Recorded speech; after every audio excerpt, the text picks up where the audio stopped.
Yeah.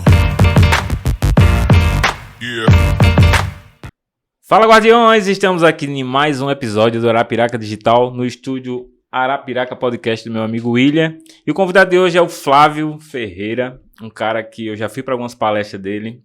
E a gente estava aqui trocando até uma ideia que você deve entrar pro digital, que é um cara que transforma pessoas, assim. Eu nunca gostei de ir muito para reunião de pais, mas quando eu sei que é a palestra do Flávio, eu vou. E isso é muito bacana, mas quem vai falar um pouco sobre o Sei e o Estar, quem é essa pessoa, é ele mesmo. Se apresenta aí, Flávio, fala um pouco aí sobre esse seu ser e o seu estar hoje. Então, prazer imenso. Primeiro, gratidão pelo convite. Nada é por acaso, aqui estamos e aí se aqui estamos, vamos deixar uma mensagem, vamos se apresentar um pouco. Flávio Ferreira, na verdade Flávio José Ferreira, aí a gente tem aquela coisa de nome artístico, né, e ficou Flávio Ferreira, mas é Flávio José Forrozeiro, né, minha mãe era fã, e eu acabei ganhando esse nome. Eu sou professor antes de qualquer coisa, né, eu iniciei minha carreira, a minha profissão na educação por volta dos 19 anos. Eu sou um cara que eu sempre fui muito comunicativo. Eu dizia sempre que eu não tinha as melhores notas, né? Nunca tive as melhores notas no colégio, mas eu fui aquele cara que sempre apresentava o melhor trabalho e fazia questão de fazer a melhor apresentação, aquele cara que aconselhava, o psicólogo da turma, né? Sempre, cada turma tinha um psicólogo, o pessoal recorria a mim. E eu fui me descobrindo, eu fui uma pessoa que fui me descobrindo. Primeira graduação foi administração, não curti muito, depois fui para letras, e em letras depois fui para as terapias, né? Chego na constelação familiar e na psicanálise, e aí é onde eu consigo me realizar, onde eu consigo desenvolver, apesar de serem abordagens, óbvio, muito específicas, né? Eu consegui desenvolver métodos dentro dessas abordagens, e esses métodos aí têm feito a diferença na cidade, né? Não só em Arapiraca.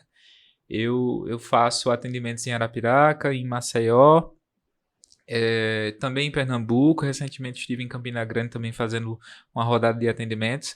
Então, devagar, a gente tem... Devagar entre aspas, porque tem sido muito intenso. A gente estava conversando sobre o online aqui, porque, de fato, está se tornando bem cansativo, né? Porque o atendimento presencial...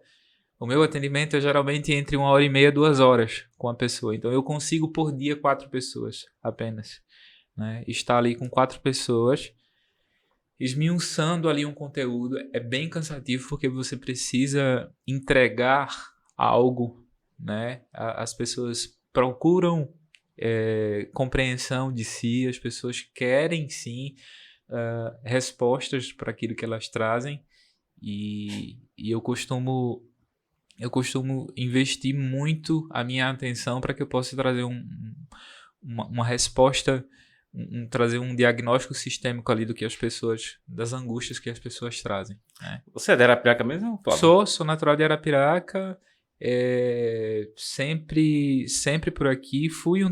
Morei um tempo fora, em Palmeira, mais para estudo, e depois retornei de novo para cá. Mas quando você fazia faculdade, você já pensava nessa área ou você pensava em outras coisas? Ainda não. Eu digo que eu fui me descobrindo. Inclusive, eu converso muito isso com os meus alunos. Às vezes, meus alunos têm uma angústia muito grande do que eu quero ser, do que eu vou fazer. Eu me descobri fazendo, indo. Então, eu fui muita coisa na minha vida. Eu começo a trabalhar muito cedo. Eu sempre percebi uma habilidade, que é uma habilidade que era intrínseca em mim, que era o ouvir. O ouvir, o interpretar, o trazer ali uma palavra. Mas eu ainda não percebia que isso era uma habilidade que poderia eu poderia levar para o campo profissional. E aí é quando eu conheço a constelação, ainda na graduação, né, do curso de letras. Eu conheço as constelações familiares, fiz uma formação de pelo menos 2 anos e meio, né, com estágio, uma formação bem interessante, bem completa. Depois a psicanálise, e depois disso não parei mais. Atuei um pouco na educação e depois fui diretamente trabalhar com a parte clínica. Hoje eu trabalho ainda como professor, mas é com a educação socioemocional. Não é necessariamente com aquilo que eu me formei, né? Então, tanto com a educação socioemocional para alunos do ensino médio, como também faço muita palestra para o meio aí educacional, muitas prefeituras, colégios buscam muito entender melhor esse mundo do socioemocional que tem se tornado uma tendência. Virou moda falar sobre equilíbrio emocional, gestão das emoções, mas virou moda por uma necessidade, né? É que agora, depois dessa pancada, tanta morte, tanta coisa, eu acho que as pessoas ficaram procurando um socorro, né? Eu acho que você tem um pouco dessa pílula, né? Dessa solução, assim, que não é imediata, mas eu acredito que com a sua experiência, né? Você consegue uma transformação ali, não é isso? Isso, as pessoas costumam chamar esse momento do novo normal. Eu costumo dizer que não, eu costumo dizer que nós vivemos os mesmos tempos difíceis, porque antes nós não vivíamos num mundo normal, né? Já estava anormal. Hoje a gente vive os mesmos desafios, né? Os mesmos problemas com desafios novos, com desafios diferentes. Então, assim, as pessoas... Acho que a pandemia... Os reflexos da pandemia ainda são muito, muito sentidos. Os atendimentos, eles triplicaram, né, para toda a comunidade terapêutica. E as pessoas, elas estão... É como se estivessem no processo de despertar, porque a pandemia fez isso. Fizeram as pessoas ficarem trancadas em casa, mas antes de trancadas em casa, trancadas em si, se observando. E ali encontraram muita demanda para ser trabalhada, né? Flávio, queria que você explicasse um pouco, assim, que meu conhecimento ainda não é 100%, o que é a constelação familiar, para as pessoas que não sabem aí dizer. Vamos lá. Então, a constelação, ela tem um pouco do psicodrama, que é uma outra técnica terapêutica, ela tem muito da psicanálise, ela tem um pouco de hipnose, né, da hipnose clínica, e ela tem muito de uma terapia chamada terapia primal, que ela vem de uma base indígena, dos índios Zulus, da África.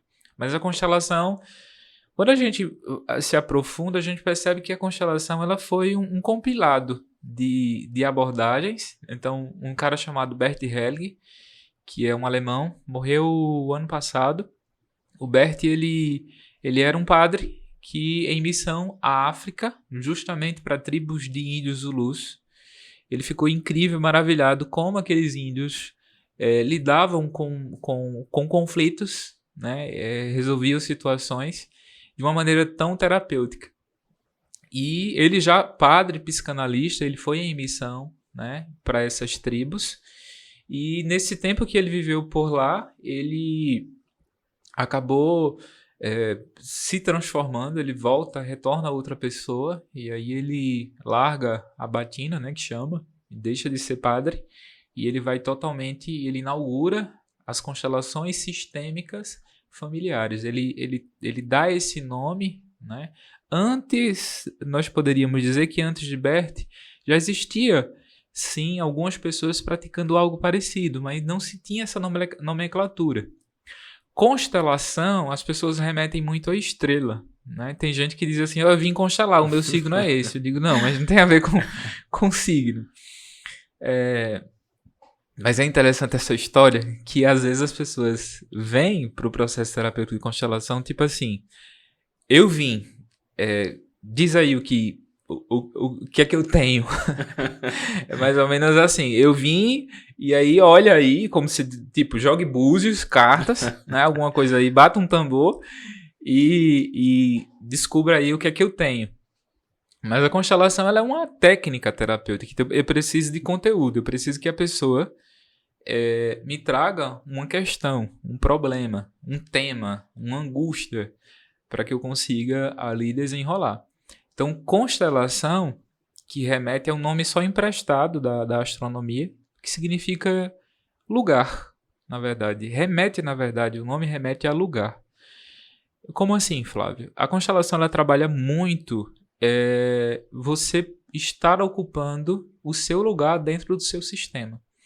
Porque fisicamente as pessoas se casam, as pessoas seguem suas vidas, Mas, psiquicamente e mentalmente, muitas pessoas ainda permanecem emaranhadas com o sistema de origem, muitas vezes, emaranhadas com a sua criança interior, emaranhadas com pai, com mãe, identificadas psiquicamente com pessoas que foram excluídas, né? Com um tio, com um aborto.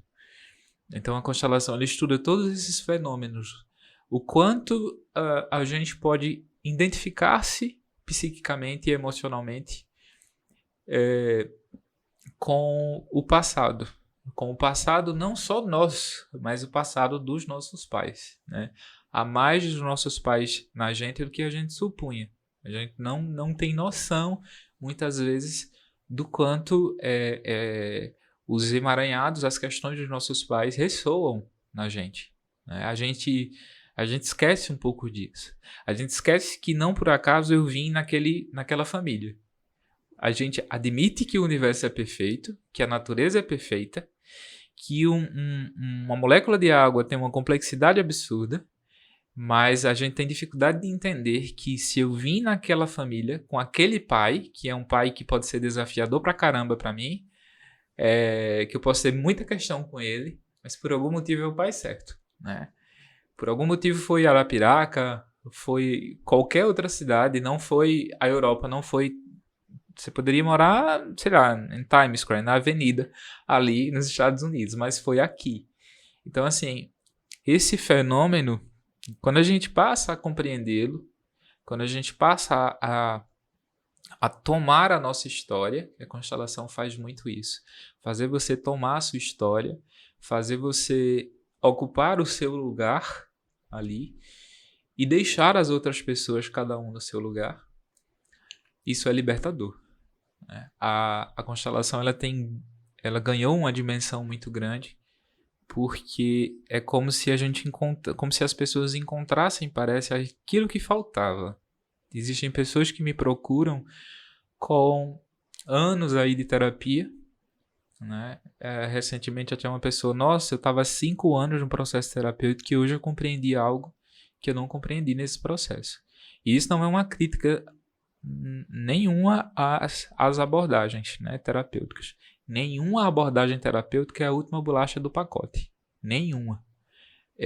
Todas têm a sua eficiência. O que muitas vezes acontece é que uma pessoa, ela, às vezes por distração do terapeuta ou até da pessoa mesmo, ela acomoda-se numa abordagem e aquela abordagem entregou tudo que a pessoa, que a abordagem poderia entregar, né, terapeuticamente para a pessoa, e dali ela não sai, né?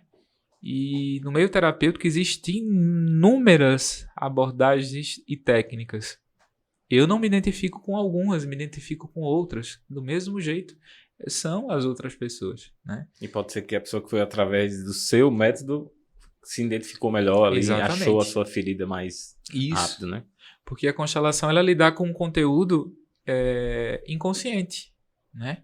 Um conteúdo que é meio transcendental também, trata de outras gerações. Então, se as tuas questões elas estão, né, no teu inconsciente, estão lá recalcadas, ou se trata de um conteúdo que foi transferido de maneira epigenética ou morfogenética, você vai passar por várias outras terapias e não vai encontrar, né? Você vai ter ali um acalento, você coloca ali um band-aid, mas depois já aquela angústia muitas vezes retorna, né? E depois dessa pandemia, qual principal feridas vão te levando à última? Você vê alguma diferença do antes, assim, só aumentou o número ou existe coisas muito inéditas, assim? Não, acho que isso aqui desencadeou, o que você acha? Uma coisa inédita na pandemia. O luto. É claro que o luto não é inédito, mas o que é que eu quero dizer com isso? As pessoas, elas estão... Eu noto que as pessoas, elas estão... por meio de uma das fases do luto, que é a negação, a revolta. Muita gente que morreu de maneira muito repentina, né? Eu tive amigos jovens, atletas, que se foram numa semana, né, de Covid, em uma semana. Então até hoje a família sofre muito. Então, o que é que as pessoas... Qual o movimento que eu vejo? As pessoas estão, no processo de superação do luto, começando a compreender o seguinte. Parece que não faz sentido essa história de uma só vida. É uma coisa que leva à espiritualidade, é uma coisa mais religiosa, mais esotérica, mas é um fenômeno assistido, né, nas constelações. Então, fazendo constelação ou análise, as pessoas estão... pessoas muito católicas ou muito evangélicas, mas já falando, poxa, não faz sentido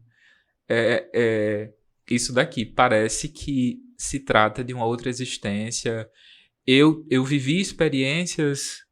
As pessoas chegam a dizer, eu vivi experiências que não são explicadas terapeuticamente. Então, muita gente vivendo experiência de sonho ou até de projeção astral, de desdobramento, muito conteúdo que, tipo assim, tem até uma pessoa que veio recentemente e disse, olha, eu fui no psicólogo, mas assim, eu saí quase, eu saí com muito medo, porque ele me olhou meio estranho, assim. E é claro, não tem a ver com ele, é a abordagem dele, né? Então eu vim aqui porque de repente para ver se você me entende, mas não, por favor, não me julgue não. E a pessoa começou a falar das experiências que teve com o pai, que tinha perdido o pai recentemente.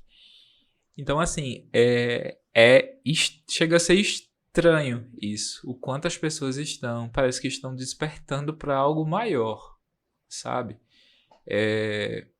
Esse foi um dos fenômenos que eu observo, Eu sou espírita, né, kardecista, não costumo misturar as duas coisas, mas é interessante que as pessoas me dizem, eu vejo que você é espírita, me fale mais sobre, eu quero entender, Bom, né? Tem gente que diz, eu quero, por favor, me fale. E a gente fica tentando não misturar as coisas, mas há essa procura. Um outro fenômeno o que é assim gritante é a quantidade de separações, né? De fato, tem dados aí de cartórios que mostram que numa proporção aí 50% do mundo teria se separado, né? as pessoas ficaram mais juntas. Eles se juntaram sem ficar juntos e agora Esse é o ficaram grande juntos, problema, né? se juntar. Se juntar e trazer toda a demanda que não estava sendo trabalhada, né? Porque se tem uma coisa que a gente é mestre, é não trabalhar as nossas demandas, é não falar das insatisfações, sabe? É deixar para depois. Depois eu resolvo. Eu tô com angústia aqui, mas depois eu resolvo,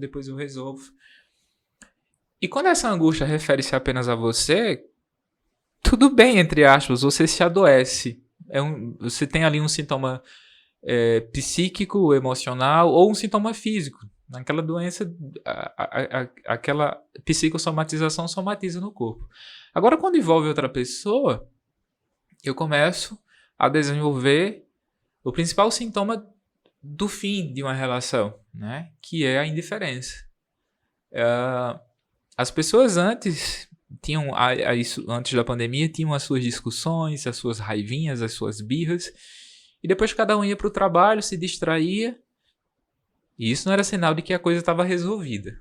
Colocava-se ali uma chupeta emocional, parava de chorar, mas o problema continuava, né? E aí com a pandemia, essas pessoas não tinham mais ali momentos com os amigos, momentos de tomar uma cerveja e achar que resolvia o problema, né? Momentos com os colegas de trabalho, de sair para o trabalho mesmo. Então esses conteúdos todos de uma única vez, né? Porque acaba vindo tudo de uma vez num único momento, gerou muita discussão, muito desencontro. E assim, eu passei alguns meses atendendo, que tipo assim, a cada 10 atendimentos, 8 eram o processo tinha a ver com casal. 8 tinha a ver com casal. Separação. Ou separação, ou eu quero entender o que está acontecendo, a gente não está bem. Enfim, e ainda ainda existem muitos casos. Coisa que, assim, havia antes, né? Havia, mas não nessa intensidade. Então, assim, são dois fenômenos que dá para observar. Nas suas palestras eu vejo que você já direciona assim alguns problemas que as pessoas já se identificam ali rápido de saber que tem um problema, mas sabe que para curar leva um tempo, né? Tem que realmente ter uma terapia. Quem tem realmente um problema mais a fundo, não é isso? Fala assim. Isso. Explica um pouco assim para as pessoas que vão e às vezes, cavou minha ferida, mas né, tem tal, porque tem muita história de coach, né, que em um dia vai ali, né, você já ouviu falar sobre essa, né? Mas Já. não cura, mas a gente sabe que É. tem que acompanhar, tem que ter um acompanhamento. Se você se identifica, né, com um problema maior, né? Isso. As pessoas estão bem imediatistas, né? A constelação, ela é uma terapia breve. Quando você vai, né? Eu quero me predispor a uma constelação, eu preciso levar um tema. Eu sempre peço um tema. Qual o tema? É como se a gente isolasse um aspecto da vida da pessoa e trabalhasse aquele aspecto. É claro que a maioria dos problemas que as pessoas levam, a gente acaba voltando para a raiz. A gente acaba voltando para pai e mãe, criança interior. Porque para entender, o galho tem que voltar na raiz, né? Então, a constelação ela é uma técnica terapêutica breve. Assim como a hipnose clínica, né? A hipnose clínica ela tem uma eficiência absurda em casos como crise de ansiedade, transtorno de pânico, né? Eu me curei de pânico com uma sessão de hipnose, uma sessão apenas. Então, assim, com relação a pessoas que nunca participei de um processo terapêutico. Então, tem gente que chega com uma demanda muito grande achando que com uma constelação vai resolver. É claro, uma constelação traz... Eu digo que todo mundo deveria constelar pelo menos uma vez na vida. Uma constelação traz muita percepção. Né? Cai muita ficha. Acaba caindo muita ficha naquele momento. Só que... O que é que acontece? A gente não para de se sabotar. Isso é inerente do ser humano. A gente não para de se sabotar. Daqui a pouco eu tô me sabotando de novo. Daqui a pouco eu tô de novo me angustiando. Daqui a pouco eu tô de novo caindo nos mesmos buracos. Sabendo do problema ali. Sabendo do problema. Então é aí onde entra a psicanálise, é aí onde entra a terapia cognitivo-comportamental, né? Outras abordagens ligadas mais à psicologia, né? E que eu faço questão de indicar, olha, às vezes a gente chega num ponto que isso aqui você precisa de um acompanhamento, né? Você precisa desse acompanhamento, essa demanda aqui não é minha, as abordagens são muitas, né? E como eu falei, não dá pra... é a última bolacha do pacote. Eu tenho um problema com a pessoa que se posiciona muitas vezes dessa forma, sabe?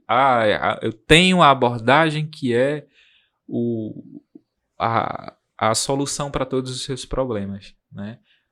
Como se a gente não fosse complexo. A gente é absurdamente complexo. Nessas palestras, assim, de falar, cair a ficha, você recebe muitas ligações de pessoas dizendo que, poxa, depois que eu ouvi isso de você e tal, tem algum caso aí que você... Muita. Muita, de todo tipo. O direct, depois de uma palestra, sempre aparece alguma coisa muito interessante. Das coisas mais variadas, né?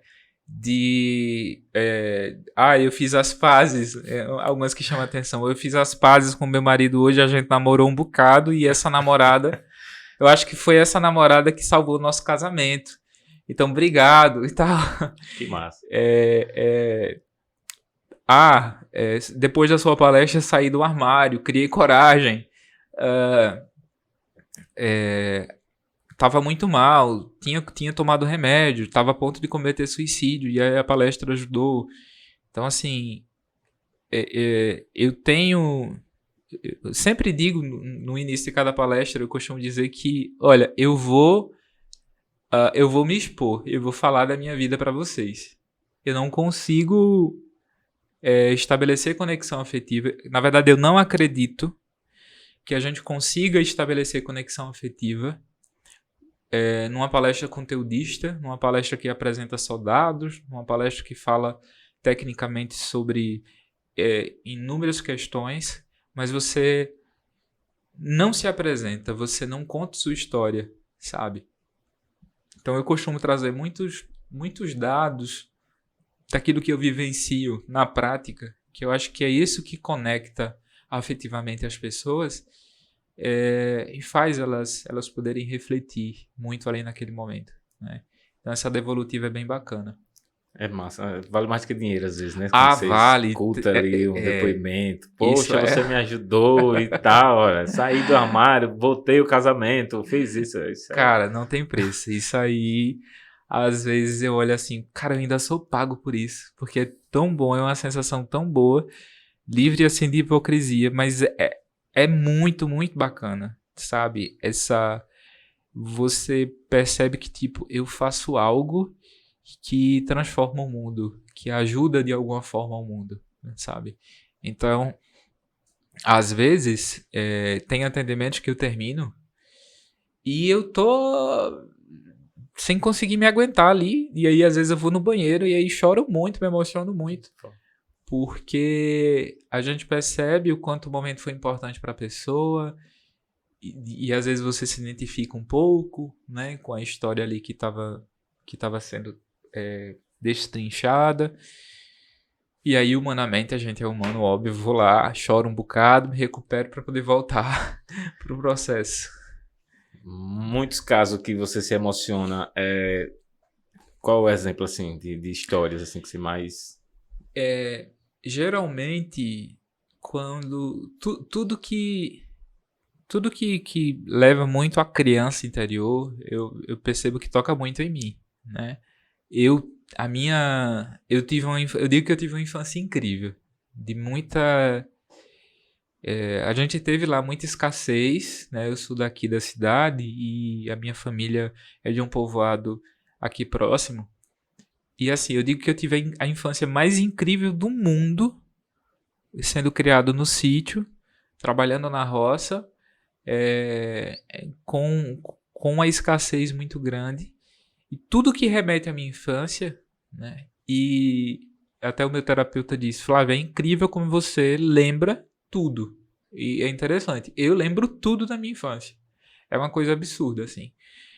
Nós costumamos recalcar muito conteúdo, né? Da infância, por muitas vezes a gente não conseguir lidar com aquilo, por ser um conteúdo traumático.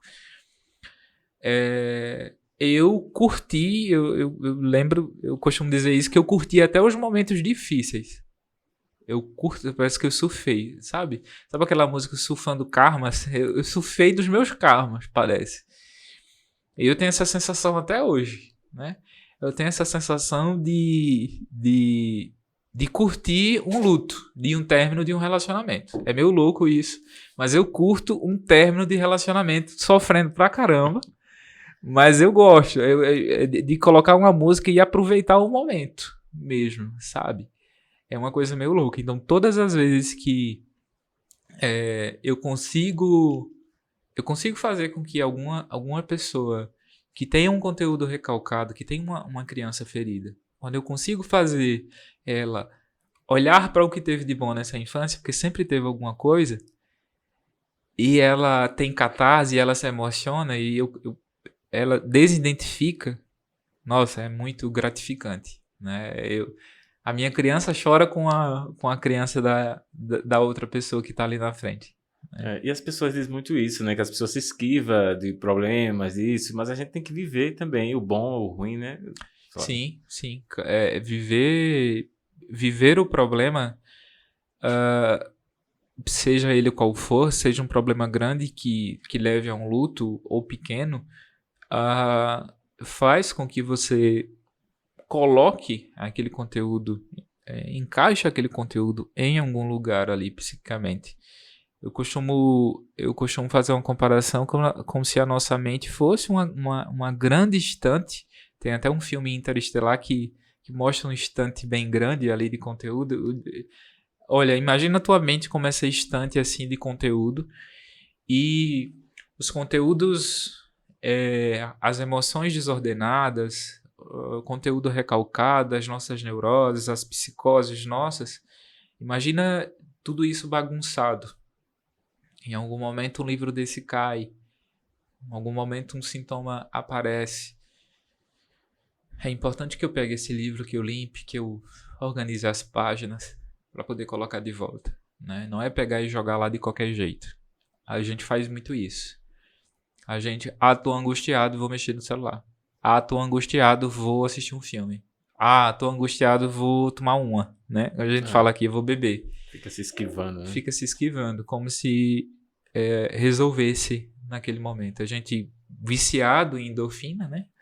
A gente acaba colocando aí essas chupetas emocionais e não encarando o problema. A gente anestesia muito o problema. Eu vi alguém falando isso e eu comecei a fazer o teste realmente assim, não, por que esse pensamento chegou? Deixa ele vir. Deixa eu ver onde é que ele vai chegar, o que é que ele quer aqui, né? Isso. E a gente vai realmente vendo que é melhor do que... Não posso pensar, você não pode sofrer, você não pode chorar, você tem que estar sempre rindo. Oxe, não, morreu a mãe do cara e o cara... Não, você não pode ficar triste não, levanta a cabeça. Eu digo, não, peraí. Tem que ter o luto, peraí. Tem que ter o dia de acabar o luto, né? Tem gente que vive o resto da vida em luto, mas eu acho que tem que ter... tem gente que morre e não resolve todas as fases. Vai junto ali, né? E tem gente que... Sei lá, em 15 dias tá resolvido. Ariano pessoal do signo de Áries aí. Eu, por exemplo, né? Você é muito dessa questão de signos também? Eu curto muito, eu gosto muito. Eu tenho um grande amigo, José Almirante, que pra mim, eu digo que ele é o melhor astrólogo do Brasil. Ele faz mapa astral e mapa natal. E ele identifica dentro do mapa... Porque o mapa ele não é algo estável, como as pessoas costumam falar. Tem gente que acha que você é assim porque você tem lá esse signo que rege com esse outro. Não, existe mudança sim. E é interessante que ele faz uma mapa astral e identifica, olha, faz uma terapia para caminhar isso daqui, faz uma constelação para desenvolver isso daqui. Então é muito interessante a forma dele abordar. Você já viu falar em Kim? Acredito que não sei, talvez sim, não lembre. É como se fosse essa questão dos signos, só que o Kim, você coloca, depois você pesquisa. Kim, aí você vai descobrir o seu Kim. São 28 dias, são 13 luas, é um calendário maia. E é muito interessante, bicho. Quando eu pesquisei o meu Kim, que eu li, eu disse, escrever isso aqui sobre mim, foi aqui, é muito massa. Depois você que gosta dessas coisas aí, é muito interessante. Talvez você goste de mapa, então, fazer o mapa astral. Eu sempre gostei dessa questão de signos e tal. Aí o Murilo Gun, que você já ouviu falar, que era comediante e tal, e hoje ele tá bem nesse astral e tal. Aí ele que mostrou uma vez, ele disse, olha pessoal, sobre o Kim, aí explicou um pouco, aí eu comecei a pesquisar, aí de vez em quando ele fala, ele fez até umas tatuagens com o Kim dele, com tudo. É bem, bem massa mesmo, assim, que é bacana. Bem... É o seu número e o seu símbolo, né? Tipo, o meu ciclo, dia 28, eu entro no novo ciclo. Porque é outro calendário, né? Tipo, dia 13, hoje é dia 13, lá é dia 2. Só que aí você tem como olhar que dia é. É bem massa, bem massa. Eu costumo tá muito alinhado ao mapa. Agora mesmo no aniversário, eu fiz novamente, né, o mapa natal. E aí faço uma sessão terapêutica com ele. Ele disse, Flávio... Cara, é muito louco, porque assim, ele diz, olha, não gaste energia com isso, porque não vale a pena, e faz muito sentido. Tá gastando energia com uma coisa que, tipo, não é o meu momento, e vejo uma carga energética fluindo para outra coisa, e você ali emperrado. Então assim, eu gosto de estar muito alinhado, sempre faço essas minhas anotaçõezinhas, e para mim faz muito sentido. Né? Mapa astral faz muito sentido. E a garotada, você que trabalha na escola, como é que você vê? Que é uma coisa nova, eu nunca vi assim uma pessoa como você assim na sala de aula, na escola ali para escutar, né, os alunos com algum problema. O Igor mesmo já lhe procurou algumas vezes, falei com o Flávio e tal, parabéns, vou ligar para ele, vou agradecer. Né? Como é que tá sendo? Como é que você... Então, como eu trabalho com educação socioemocional, com palestras, eu sempre fiz palestra para professor e muita palestra na área da educação, eu não quis sair da sala de aula. Eu vejo a sala de aula ali como também um laboratório para mim. Né? Então hoje eu atendo 3 turmas, eu dou aula em 3 turmas e eu observo mais eles do que eles imaginam, né? Eu observo muito comportamento e uso isso como um conteúdo, né, para mim. Então, assim, eu percebo que eu preciso entender o fenômenos psíquicos, emocionais que estão acontecendo, né? E para isso eu preciso estar nesse meio, eu preciso estar com esses jovens. Tem sido desafiador, é desafiador, né? Porque é sempre muito difícil você ter empatia olhando para o outro que tem uma idade diferente da sua, que vive uma época diferente da sua. Então hoje eu tenho 31 anos, voltar para os 15, voltar para os 14, que os meus 15 foi uma época totalmente diferente, porque é tudo muito acelerado hoje. Se os teus 15 anos foi diferente do meu, né? Imagina o desse pessoal em relação a você e assim sucessivamente. Então é muito difícil é cada vez mais difícil você desenvolver empatia por um jovem desse. Então eu digo que eu treino a minha empatia cada vez que eu dou aula para não surtar. Para não surtar. E eu vejo às vezes os professores, colegas meus surtando, né? E Flávio, que porra é essa? Como é que eles amam você? E como é que você ama eles? Como é que é isso? Me diga. Eu falei, tem hora que eu também não sei como é que isso se dá aqui. Mas eu digo que o meu principal objetivo ali é esse de tentar desenvolver, buscar desenvolver empatia. É desafiador, porque esses jovens, eles trazem uma demanda que eu digo que é o reflexo desse mundo acelerado, né, do digital, que a gente não consegue muito compreender, sabe?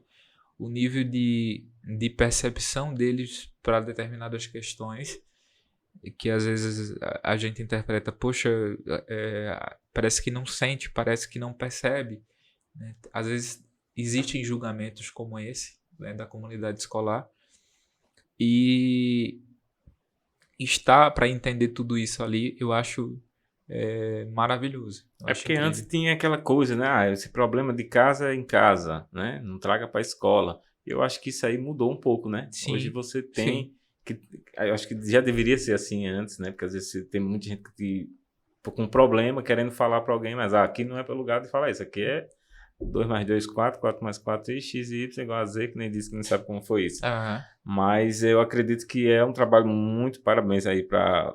Eu não sei quem foi que deu essas ideias, eu acho que já é uma novidade também aí. Né? É a própria BNCC, Base Nacional Comum Curricular, que exige que as escolas, né, acredito que a partir de 2017, se eu estiver errado, me perdoem, exigindo que as escolas pudessem, né, desenvolver habilidades socioemocionais. A gente sabe hoje que as empresas têm cobrado muito isso. Habilidade socioemocional não é só competência técnica. 90% hoje das demissões, elas têm a ver com falta de QE, que é o coeficiente emocional. Não falta de QI. Ou seja, a galera sabe fazer aquilo que ela foi treinada para fazer. Então, tecnicamente sabe. Mas a maioria das demissões tem acontecido por inabilidade de comunicação, por falta de empatia, por falta de autogestão. Então, assim, coisas básicas, né, que a escola não trabalhava só que de forma indireta. Agora a escola está dando um foco maior nisso, né? E eu acredito que as famílias estão vendo essa diferença também em casa, né? É uma ajuda muito grande, assim, muito importante. Ter você ou outros profissionais que têm essa sua habilidade de estar na escola. Eu acho que isso aí As famílias têm dado uma devolutiva interessante. São passinhos de bebê mesmo, porque eu digo que a gente vive uma escalada de crise no tocante ao equilíbrio emocional, né? As pessoas, a cada dia, a gente teve aí recentemente uma escola em Pernambuco que teve uma crise de ansiedade generalizada entre os alunos, parecia uma cena de guerra, todos os alunos tendo crise ao mesmo tempo. Então, um tendo e o outro, e ali aquele despertando um gatilho de crise para o outro, e para o outro, e para o outro, era uma coisa incrível, né? Então, assim, a gente vive uma escalada de dificuldade no tocante a essas questões psíquicas, emocionais, e cada vez que tem uma mãe que certa vez até fez um comentário, eu ainda não consigo perceber a diferença no meu filho. E às vezes isso pode acontecer por dois motivos, né? Às vezes pode haver ali um abandono indireto, né, afetivo. Às vezes às vezes você não conseguiu perceber porque você não tem diálogo, nunca teve diálogo com seu filho. Então você não conseguiu perceber outras coisas, não vai conseguir perceber isso. Então, às vezes é por conta disso mesmo, uma falta de acompanhamento. E eu fico imaginando, imagina se não tivesse. Imagina esse tempo todo, esses tempos difíceis que nós estamos vivendo, se não tivesse esse olhar para o socioemocional. Se a gente tivesse no modelo antigo, educacional, apenas a português, matemática, ali, tudo direitinho, né? Como era antigamente. Então a gente, com certeza, os professores estariam surtando mais ainda. E hoje tá muito mais, assim, tanto a sua área como outras, que não é coisa de doido, né? As pessoas, às vezes, quando procuravam um psiquiatra, um psicólogo, um profissional como você, não, mas eu não sou doido, né? E eu acredito que isso, antigamente, se tivesse, as pessoas nem procuravam. Hoje tá mais... as pessoas estão entendendo o que é inteligência emocional, o que é... E aceitando mais esse tema. Algumas pessoas ainda têm preconceito, ainda assim, de dizer, então tem... Não, vai pro tratamento, vai tudo, mas fica... E outros não, outros têm orgulho de dizer, olha, vá, foi bom pra mim, e assim, acho que tá mais... Você quer que você percebe também? Eu percebo também um avanço nesse campo. Principalmente a nossa região Nordeste, né? A nossa região Nordeste, o pessoal mais, como a gente chama, mais arretado, mais bruto, mais ignorante, nós passamos, e aí sempre olhando para trás, olhando para nossa ancestralidade, a gente viveu dificuldades. Os nossos bisavós lutaram por sobrevivência, né? No Nordeste de tantos desafios. Então, assim, como falar sobre as emoções, como tirar um tempo para tratar as emoções numa época em que se luta pela sobrevivência. Então, o pessoal desenvolvia resiliência a seu modo. A gente tem casos assim absurdos de situações muito difíceis, de histórias incríveis que eu ouço. E às vezes eu fico imaginando, poxa, como conseguiu superar? De fato, a gente percebe que a pessoa ela conseguiu superar, mas com inúmeras feridas ali na alma mesmo da pessoa, e que muitos olham para isso às vezes e dizem, antigamente a gente não tinha nada disso e vivia, né? E sobrevivia. A minha mãe às vezes falava muito disso, falava assim. Mas o que eu digo sempre, antigamente nós não vivíamos, além de antigamente essas feridas todas serem ali, acometerem ali o ser, além disso, hoje nós vivemos tempos diferentes. A quantidade de informação que nos chega e a quantidade de cobranças do mundo moderno, né? Mais essas questões emocionais, se você não procurar ajuda, você pira. Porque você observa hoje, você tem que fazer uma graduação, um pós, você tem que ter um bom emprego, você tem que ter uma casa, carro, você tem que ter um apartamento, você tem que trocar de carro, você tem que fazer inglês, você precisa ser light, você precisa fazer exercício físico, ir para academia todos os dias, tem que parar de comer tal coisa, tem que... sabe? É muita coisa. Exigência, se você colocar essa cobrança, você tem. Realmente. E outra coisa que eu percebo muito assim, você vai Dia dos Pais, você vai Dia das Mães, falar ali. Existe também um preconceito assim, não, mas você não é pai, você não é tal. Eu já vi algumas abordagens que você fala que você explica muito bem como é você alguém já chegou a ter um preconceito sobre isso, mas você consegue reverter o caso, como em algum caso assim? Não, eu curiosamente, eu ainda não... eu digo, se eu sofri, eu não vi. Eu acredito que eu não vi, né? Eu costumo me posicionar, falar muito da minha opção sexual em palestra, né, para todos. Eu acredito que isso também ajuda muita gente a poder se posicionar. Eu sempre digo que tem que ser muito homem para dizer que é gay, para assumir, né, para todo mundo a sua opção sexual, porque a gente vive ainda muito preconceito. É um preconceito que indiretamente nos chega. Flávio, você já sofreu muito com preconceito? Não, eu não consigo me perceber assim. Eu sei que existe, mas eu, eu não olho para isso, né? Eu costumo não olhar para isso, para que eu de repente não encontre, não me sabote, sabe? Eu sempre digo que tipo, eu tenho alguns motivos bem interessantes, algumas justificativas ótimas para justificar o meu insucesso. Que seria vir de uma comunidade pobre, do sítio, da roça, e ser gay e tal. Pô, esse é o cenário perfeito para dizer, eu não consegui, a minha vida não deu certo, por conta disso, por conta daquilo. Eu aprendi a não olhar, né, para isso. Tem preconceito? É óbvio que tem. Na minha família, né? É óbvio que tem. É estereótipo. Está muitas vezes nas famílias. Quantas vezes eu escuto frases do tipo pessoas que são gays dentro da própria família, da mãe dizer, olha, eu entendo, eu não aceito, mas eu entendo, né? De certo modo eu percebo também isso na minha.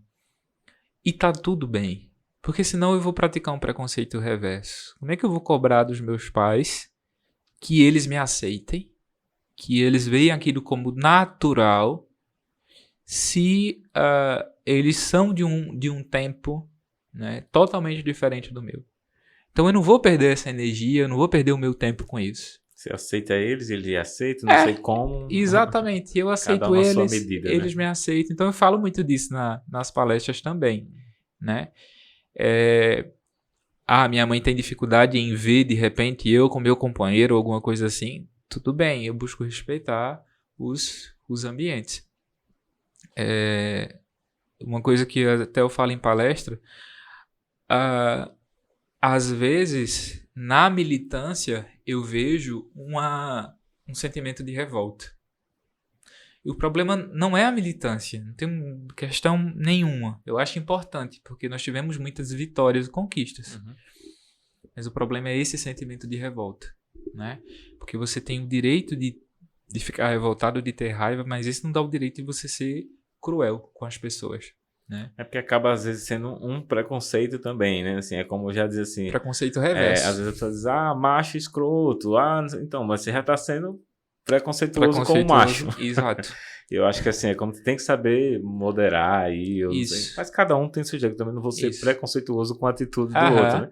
Se quiser algum problema, fala com o Flávio aí, conversa.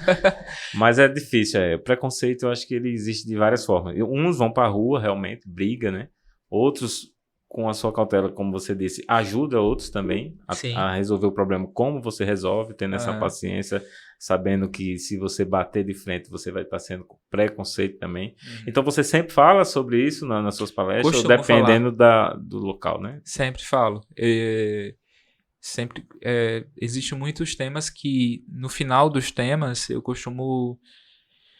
trago lá conselhos de um terapeuta, né, no final de cada palestra, e aí eu trago alguns conselhos baseado nas experiências de vida minha, né, nos aprendizados, no que eu consegui ressignificar, e aí eu acabo chegando nesse assunto que acaba tocando muitas pessoas. Quando eu conto um pouquinho lá a história do meu pai, como foi em casa, falar para os meus pais sobre a condição sexual, eu sempre eu vejo como condição, eu não consigo ver como opção, porque eu digo que se fosse opção eu não optaria, porque é difícil pra caramba, né? É desafiador pra caramba, então eu digo que eu costumo ver muito como condição. E esse assunto, ele acaba contemplando outras esferas do relacionamento familiar, né, entre pais e filhos ali. Eu costumo falar muito sobre o amor que pode ser dado, né, pelos pais. O amor que o meu pai podia dar para mim quando, dias de jogo, ele me procurava para assistir jogo com ele, né? Aquilo para mim eu comecei a enxergar que era um ato de amor, era uma forma dele dizer eu te amo, quando ele me procurava para ficar com ele, porque era bom estar com ele, então ele queria ali. Hoje eu percebo que às vezes, pai, eu te amo, mãe, eu te amo, tá certo. Não consegue falar ainda, mas acabou havendo muitos avanços por essas percepções. Então, às vezes, a gente fica muito no campo do julgamento, né, com relação a pai e mãe, cobrando aquilo que eles não puderam dar, porque eles não receberam. A gente dá aquilo que a gente recebe, a gente dá aquilo que a gente tem, né? Então, eu acabo enveredando nesse assunto aí da questão. No caso, você que chegou pro seu pai e sua mãe para falar, eles não mas já sabiam como... Já minha mãe, quando eu falei pra ela, ela chorou muito, chorava muito e eu dizia, e eu preocupado, digo, meu Deus, ela vai surtar aqui. Ela chorando, e isso eu tinha acho que 20 anos. E aí ela chorando, mãe, fala alguma coisa, pelo amor de Deus. E ela, eu já sabia. Eu digo, mas por que a senhora tá chorando agora? Ela falou, porque eu pensei que poderia ser diferente. Eu digo, como assim? Eu ia ficar no armário pra sempre, ou haveria uma cura gay aí? Mas a grande preocupação dela era justamente da sociedade, né? Do público lá fora. Então, depois que ela desabafou muito, que ela chorou muito, ela expressou muito isso. O meu maior medo não é...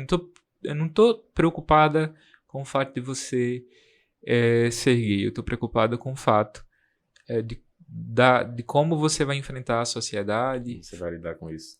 O resto da sua família. As benditas tias, né? Sempre tem. Mas todo mundo da sua família sabe? Sabe. Você é casado? Não, eu sou noivo, né? Sou noivo do Jefferson, se ele me assistir aí, abraço. Conheci Jefferson há 5 anos, Jefferson é médico, e a gente já tem esse relacionamento aí há mais ou menos 5 anos. Minha mãe adora ele, fica arrumando doença para que ele cuide dela, já tá best friend dele. Que massa. E eu digo que foram conquistas. Eu conquistei passinhos, assim, eu conquistei espaços, pequenos espaços eu fui conquistando dentro da minha casa.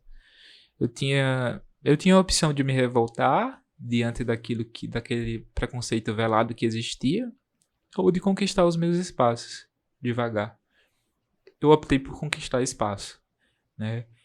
E todo jovem homossexual que me procura, eu costumo partir muito para isso. Olha, vale a pena? Vale a pena esse enfrentamento?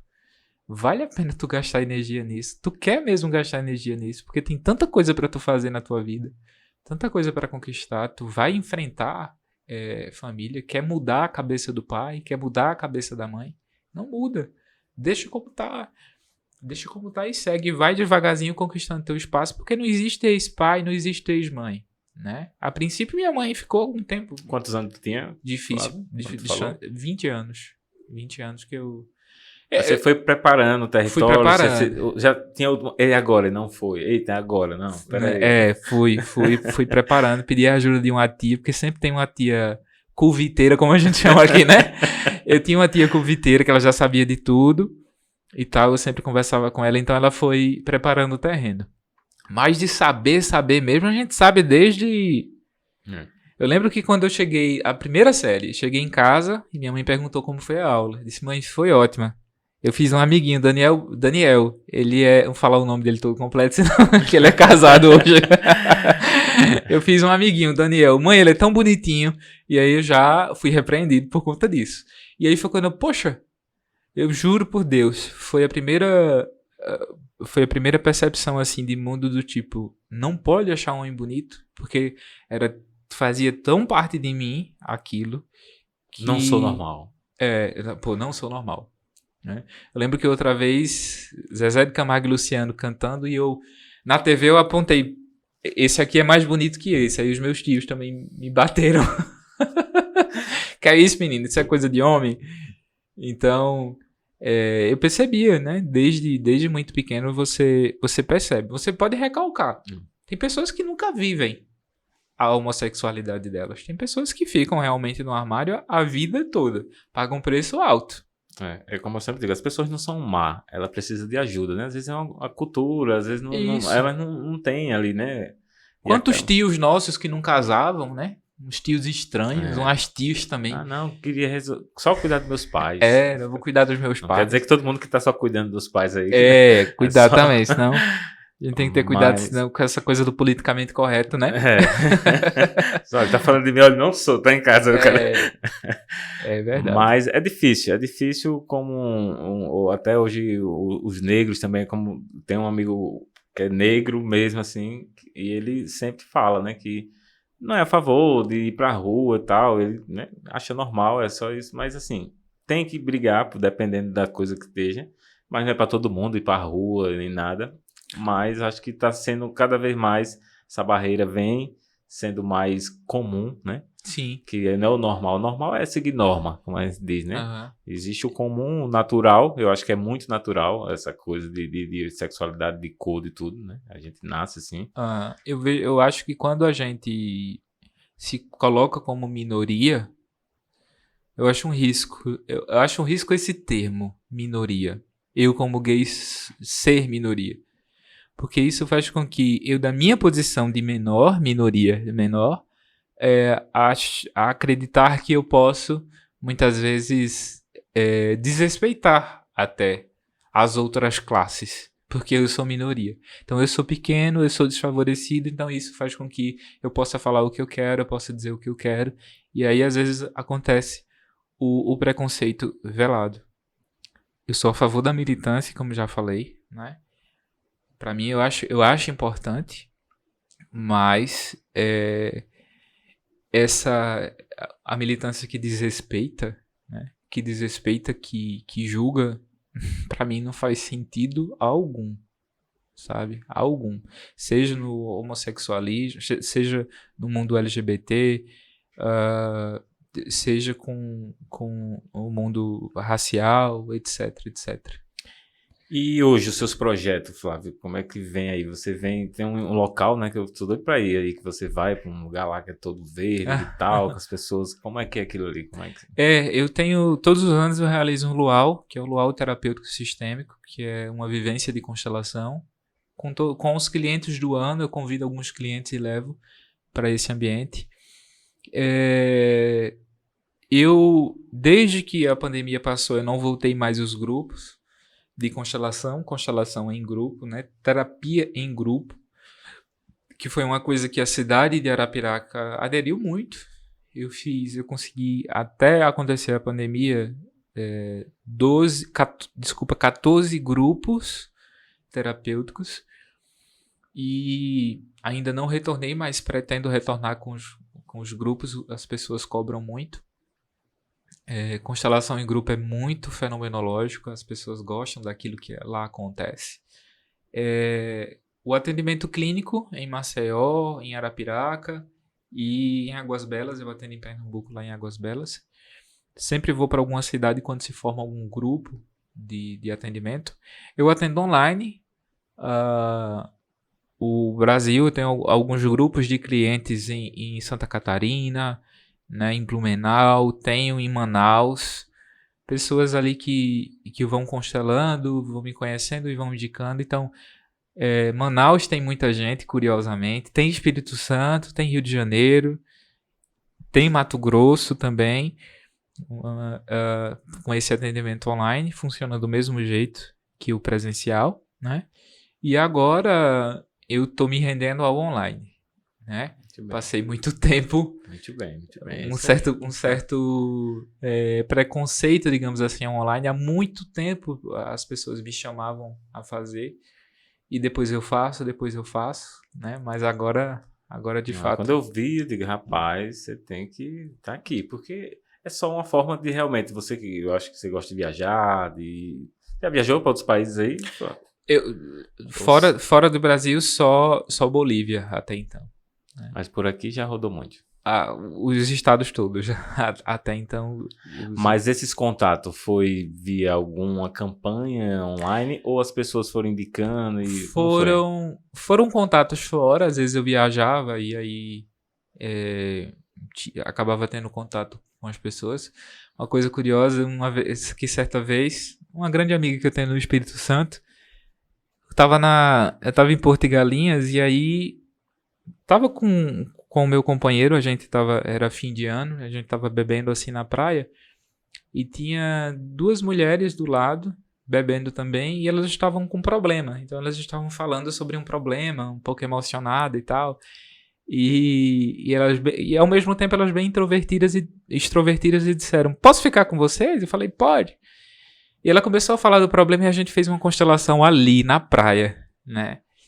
E a constelação em grupo, quem já fez, você envolve outras pessoas, e aí eu envolvi outras pessoas, envolvi o meu companheiro, e foi um chororô absurdo, um processo de catarse ali em todo mundo, e as pessoas passavam e diziam: "Tá tudo bem", porque parecia uma cena, parecia um velório, alguma coisa ali, em pleno 31, né? Era virada de ano.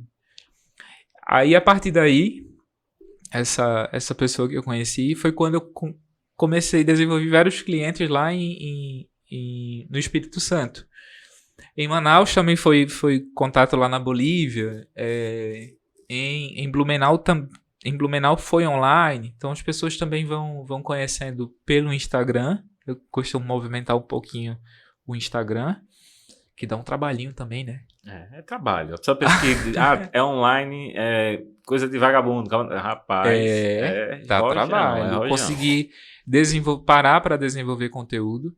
Porque assim, se for para colocar qualquer coisa, até agora para desenvolver um conteúdozinho bacana, demanda um tempo. Isso. Um tempo interessante, né? Você hoje usa muito ele como o seu trabalho ou o seu pessoal, ou é uma mistura ali? Como é que vem, assim?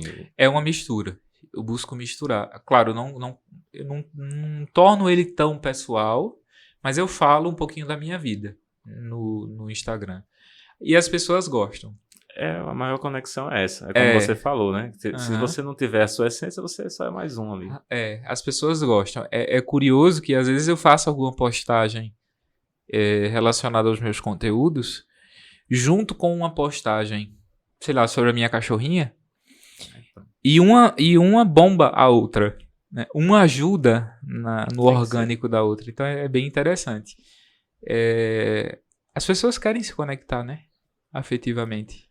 E é isso que faz aquela diferença que você falou, né? De você ir para outros profissionais e a pessoa ser técnico, e aí de repente você, com esse seu jeito de ser, é a conexão maior. Não, às vezes, mas tem um monte de gente fazendo isso, mas não é igual a você.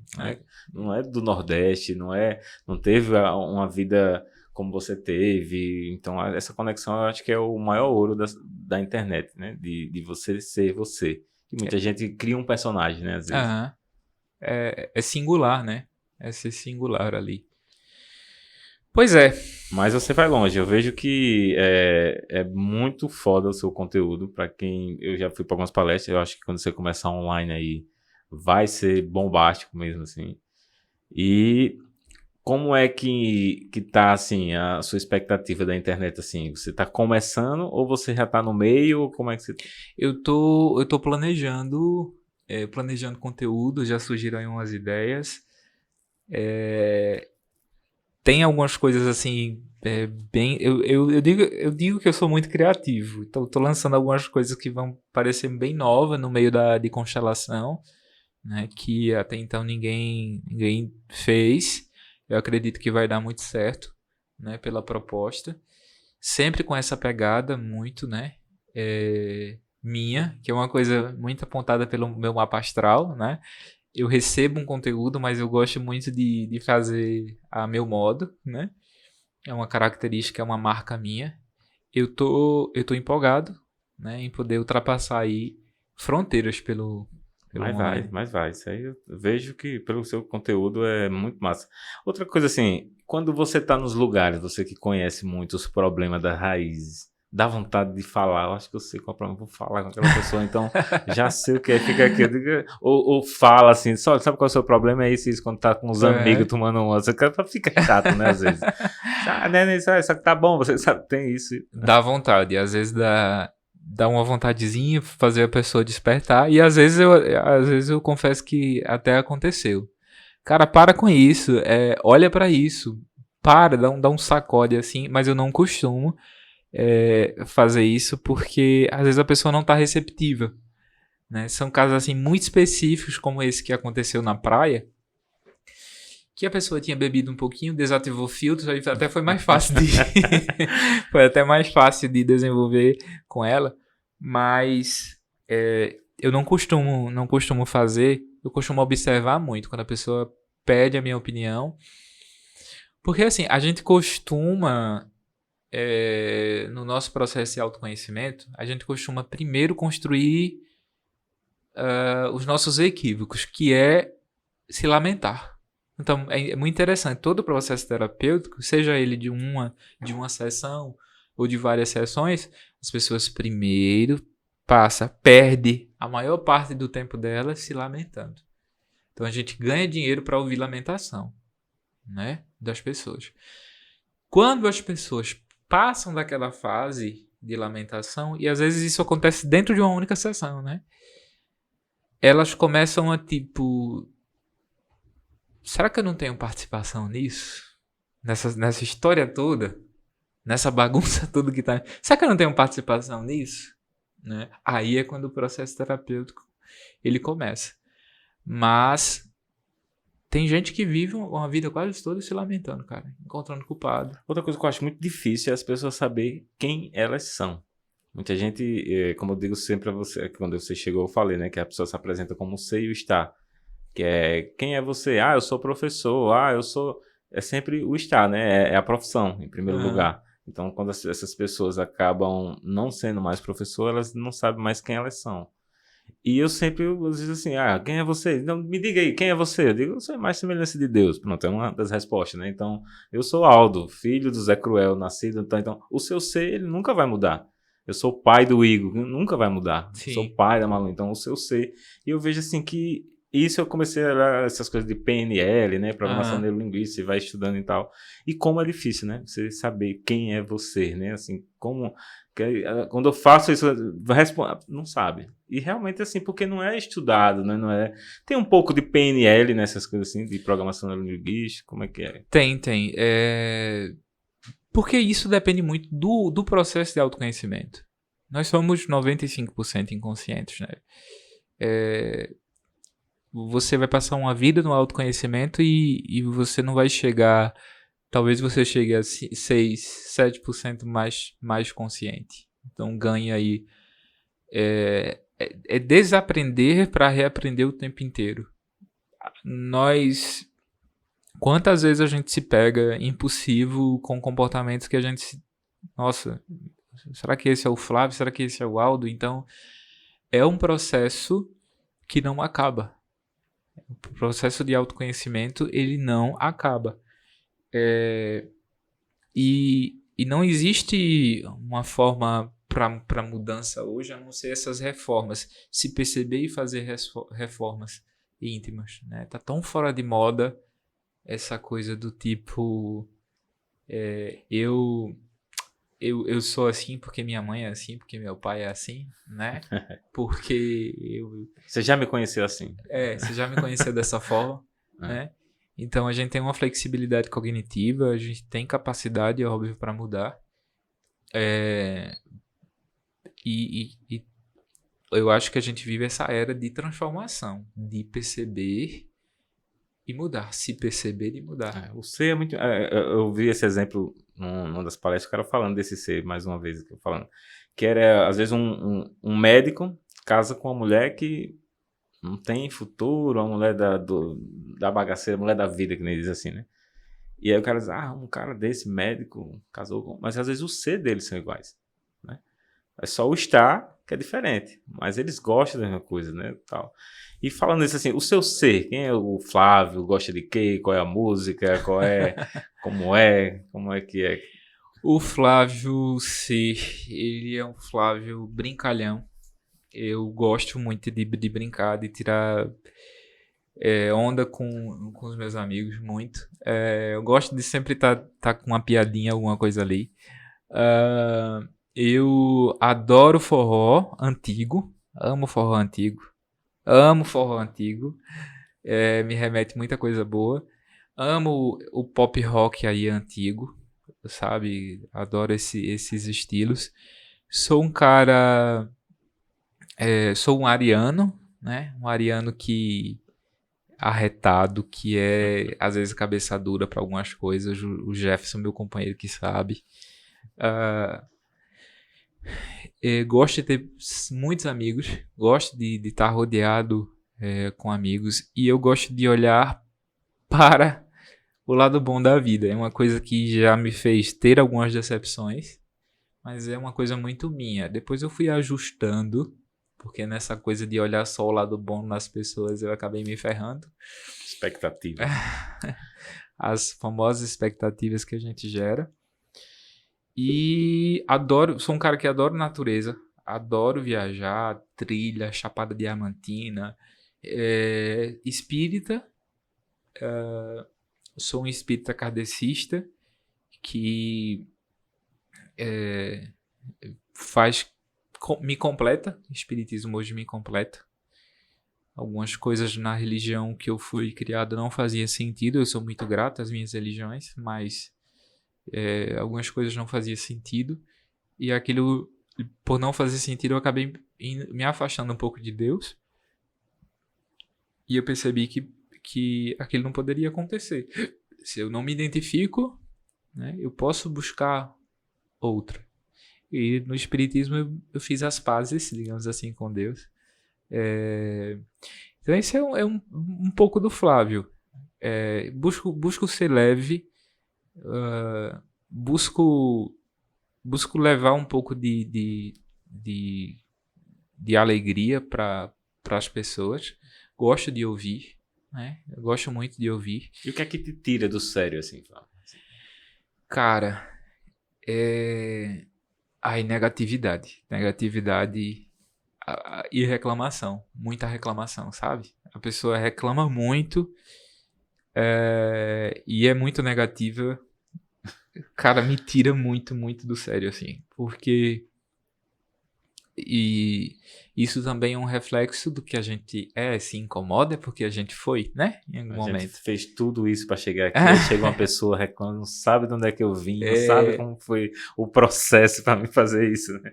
Exatamente. Então isso me tira um pouco do sério, né? Reclamar, cara.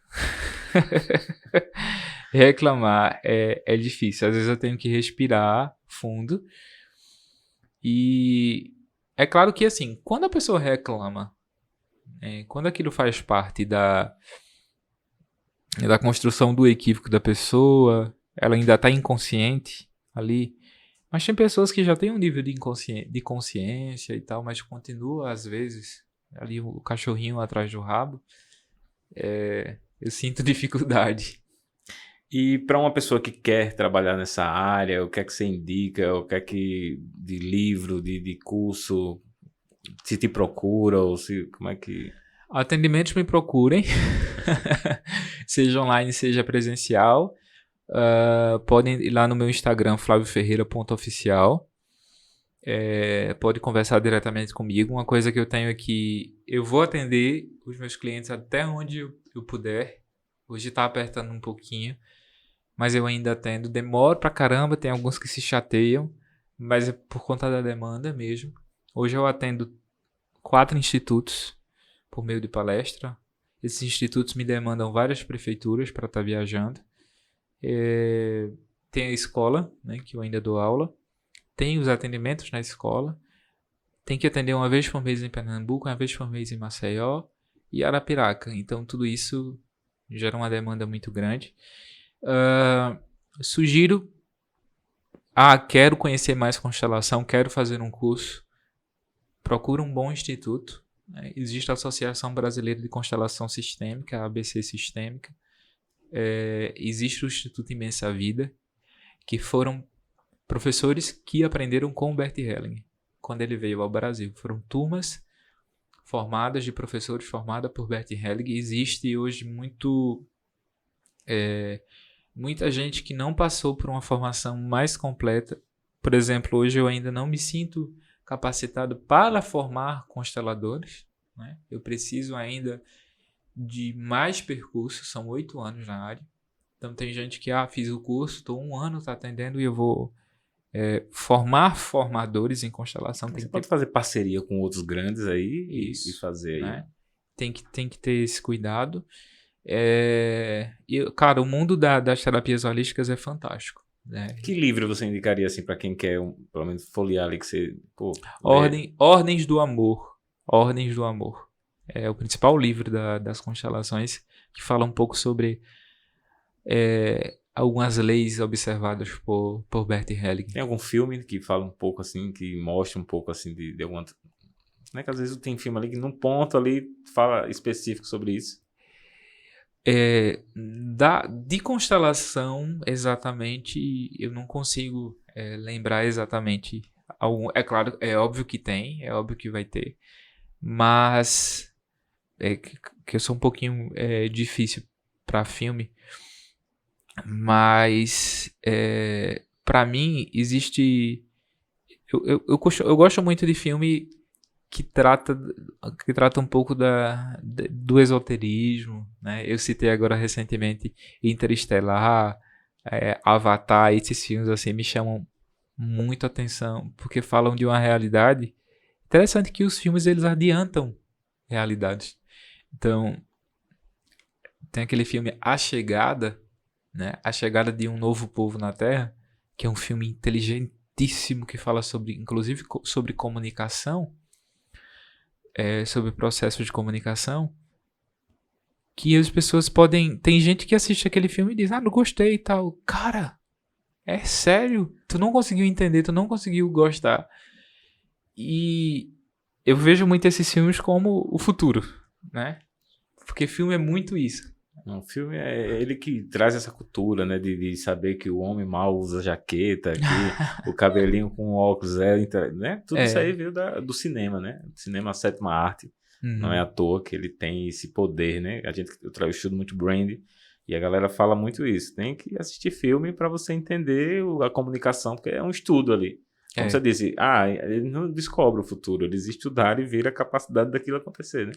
Exatamente. Então, eu também, eu gosto muito de filme, gosto muito de livro também, mas eu acredito que você lê muito mais que eu. Tu tem uma biblioteca em casa, como é? Eu tenho a minha estantezinha de livro. Pensa em escrever um livro?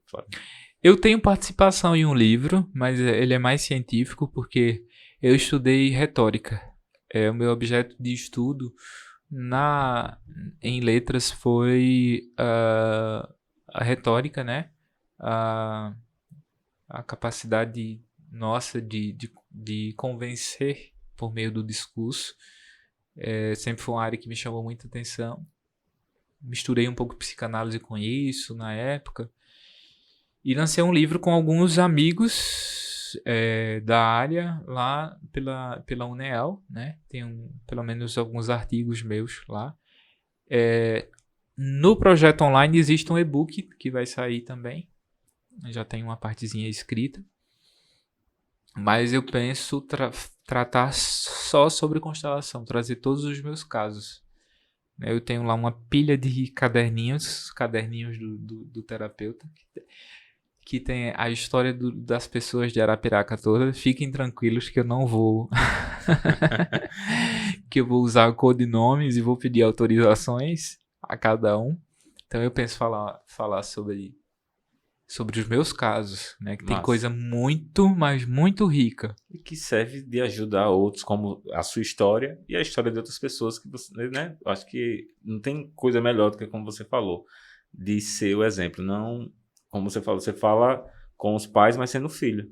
Sim. Dando o seu exemplo de filho, que às vezes a gente vai para uma reunião onde só tem o outro pai ali, mas não tá lá o filho para falar um pouco da vivência de ser filho, né? A primeira vez que eu fui para o seu reunião, você falou isso, eu achei importante essa sua colocação. E muito massa, parabéns pelo seu projeto, parabéns pela sua carreira, eu vejo que você vai muito longe. William, tem alguma pergunta para o Flávio? E, cara, muitos anos-luz, muita coisa boa na sua vida, na sua família. Quiser deixar um abraço, falar alguma coisa aí, depois eu finalizo por aqui. Obrigado pelo convite. Espero poder retornar, precisando, estamos por aqui. Recado para todos vocês. Final de cada palestra eu sempre costumo deixar alguma reflexão. Para você que está assistindo o nosso podcast, entendendo um pouco aí sobre o mundo das terapias, não encare felicidade como meta. Não faça isso. A felicidade é um estado de espírito. Você pode decidir trabalhar esse estado de espírito agora, onde você está, com quem você estiver, com a condição financeira que você tem. Então aproveite isso e não esqueça, não faça com que a sua felicidade dependa de uma meta. Isso é uma farsa que nos ensinaram. Quando tu conquistar uma coisa daqui a pouco, tu vai ficar triste, tu vai querer outra coisa e assim sucessivamente. Então se liga nisso que ficou introjetado na gente. É isso aí. E é isso aí, Flávio Ferreira. Como é o Instagram, Flávio? FlávioFerreira.oficial. Planta Oficial. Logo, aproveite que enquanto ele está em Arapiraca, que depois esse homem está aí rodando no mundo, é só no digital, mas eu sei que a qualidade vai ser a mesma, né, Flávio? Tanto no digital como no... E é isso aí. Mais um episódio do Arapiraca Digital. Hoje, quinta-feira, lançamento, estreia aqui. Qualquer dúvida, deixa o comentário que eu vou pesquisar o Flávio aí para ver o que é que ele vai dizer ali, se ele não estiver vendo os comentários. Mas é isso aí. O meu é cs.aldo no Instagram e o Arapiraca Digital, direto lá no Instagram também.